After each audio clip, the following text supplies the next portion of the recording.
самый главный документ. В огнях, когда учился стекловаром. Был стекловаром. Городское профессиональное техническое училище. Костроба, это самое. Дагестанские огни. Вот. Это вот сведение пенсионера, полковник, пенсионер вооруженных сил. Это инвалид второй группы. Вот. Это вот, которые дали вот мои друзья, член Союза писателей России, член Союза журналистов России, Дагестана. Вот. Это за активные действия, медаль, орден, короче, активные действия, боевых действиях в Чеченской Республике. Вот. Это орден за службу Родины в Вооруженных силах СССР за Чернобыль, Чернобыльскую атомную станцию.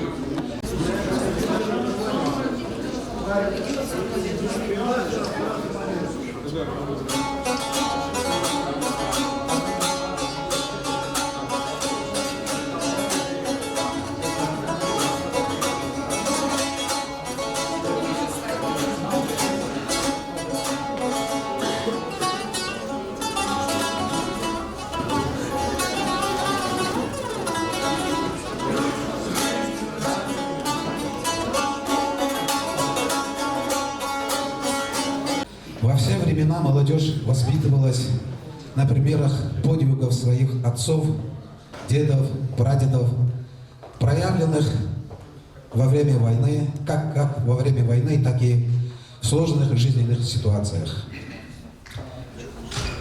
Герои всегда были примером для подрастающего поколения.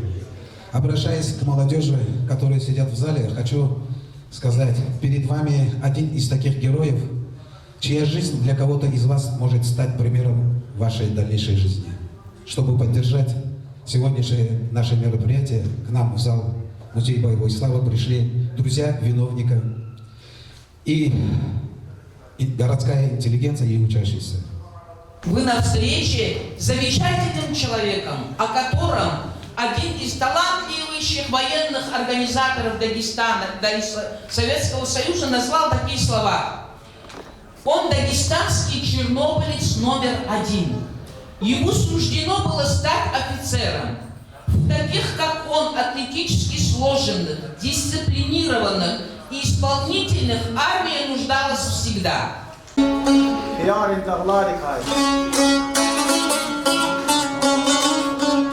خوش شریک هوای قصدار خیار دغلاری کای açıq miki hava sərin əhəl qısar Nüsrət Seyfullah Hövçikdi Raxal şüngür şirin şirin xiyar dağlari kay Balkamoke dağlarin il Harsa xaldin qalaz vaxbil Andarmanya xaçu merğil xiyar dağlari kay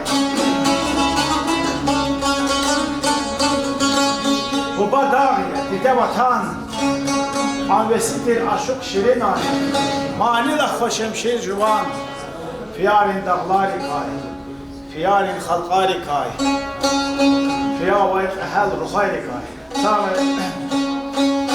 Şereftaş, Ekobayış, Yovan, Barakbaray,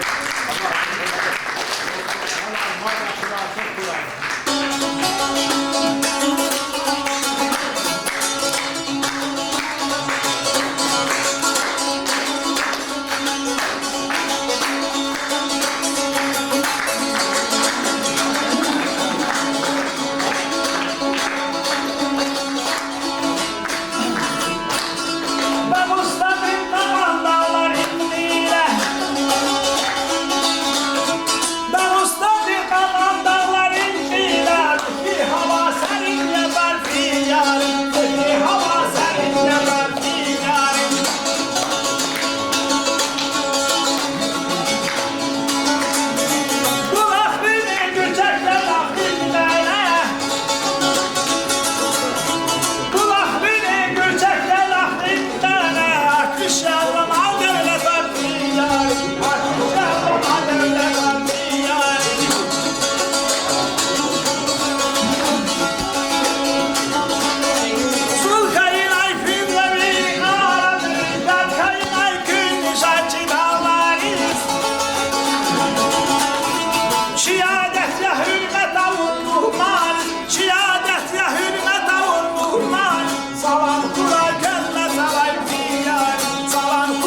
Şirin